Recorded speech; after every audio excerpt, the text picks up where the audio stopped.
welcome to Access USI. I'm Christy York. And I'm Miranda Meister.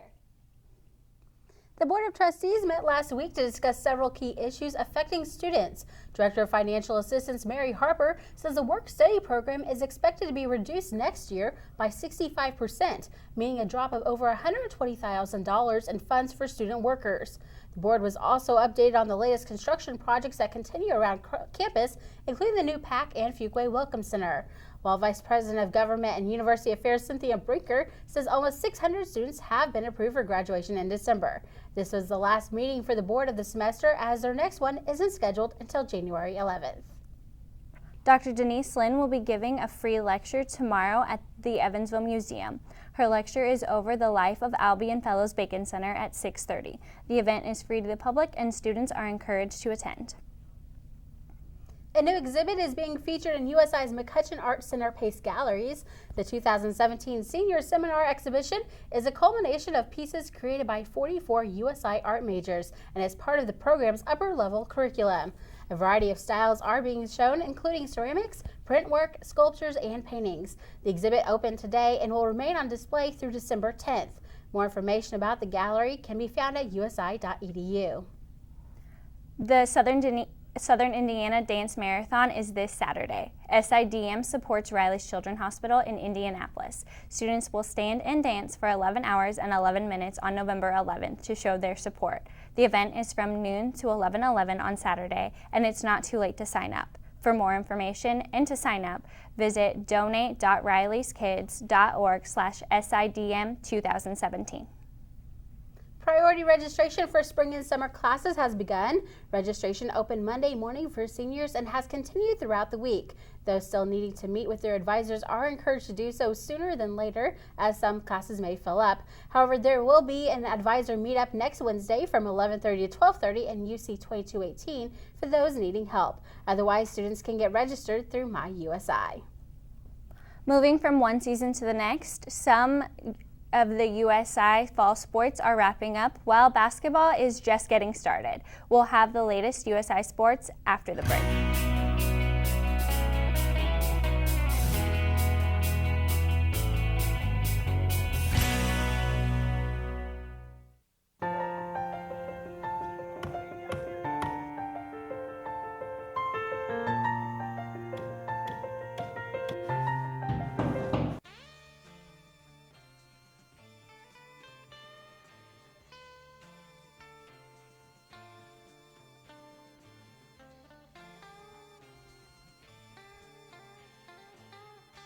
Following a big win over Division I Eastern Illinois Monday night, USI's men's basketball team is preparing to resume regular season action. They'll travel to Canton, Ohio Friday to compete in the GMAC GLVC Challenge at Malone University.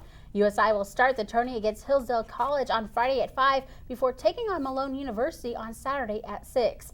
As for the next home game, the Eagles will return to the PAC Tuesday when they host Brescia University. As for the women's basketball team, they began their regular season games with the GLVC GLIAC Challenge.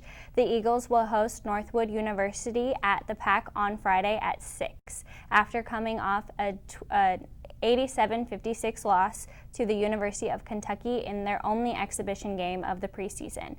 Then Sunday, the USI will play Signat Valley State University at 1. All games for the men's and women's teams can be heard on 95.7 The Spin. Finishing with a match high of 31 digs, USI Volleyball's Shannon Farrell holds a new record. She's now first place all-time at USI in digs with 1,863. Despite her efforts, though, the Eagles fell in a 5-set matchup against the University of Indianapolis last night, 3-2. Joining Farrell with top numbers was senior middle hitter Tiela Whitfield, who finished with the match in career-high 21 kills and 3 blocks. Last night's loss knocked USI out of postseason play. The Eagles will end their season on the road against number 3 Lewis on Friday and University of Wisconsin Parkside on Saturday. When we come back, Noah will have a look at our weather for the rest of the week and into the weekend.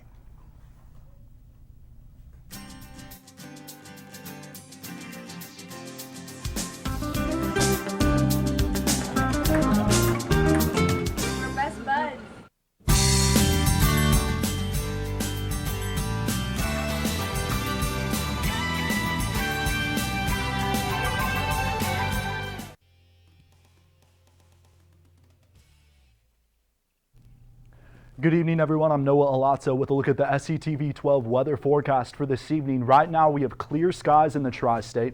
We're sitting at 44 degrees, north-northeast wind at about 3 miles per hour. So what we're looking at then across the area at this hour is Evansville is sitting at about 44 degrees, and that is going to continue.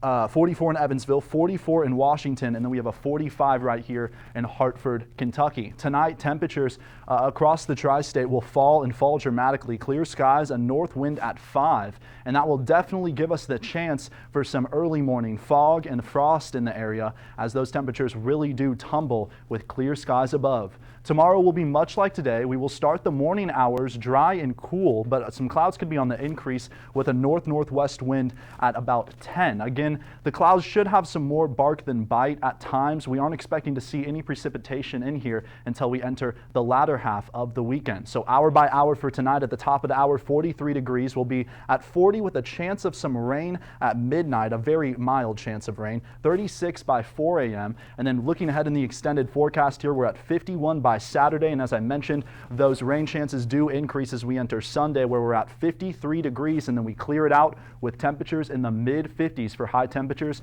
as we enter the middle and early half of the week. Miranda and Christy will be back in just a moment with more news.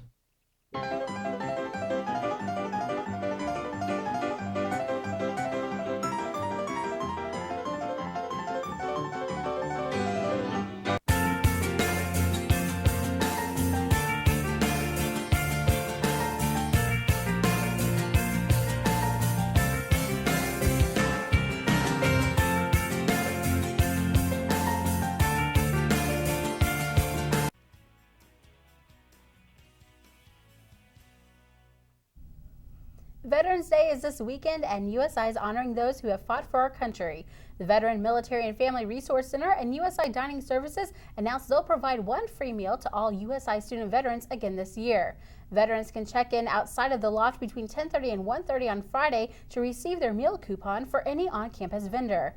In addition to this service, they'll also be celebrating the Marine Corps birthday by passing out cake, which will be open to all.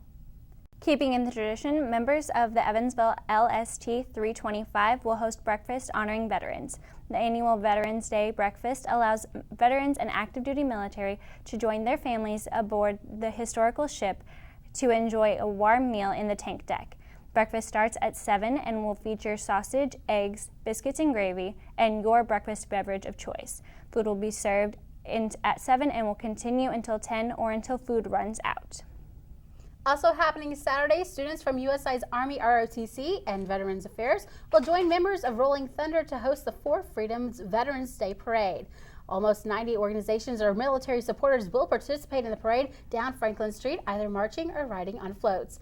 The parade is scheduled to start at 3, and more information is available on usi.edu. So there's lots of activities going on around campus and this weekend for Veterans Day, but we think the weather will probably be okay for this. Yes, we will have some dry hours on Friday and into Saturday. Doesn't look like the rain chance gets in here until sometime on Sunday evening. Great, so that should be perfect weather for the parade then on Saturday. Are you planning on going out? I plan to go with the veterans in my family, so. What about you? I'll definitely be in attendance too. Maybe I'll see you there We then. might see you. Yeah, it's always a great time, so I encourage all to come out and support our troops and our veterans. So that's all for us this evening on Access USI. Join us again next week.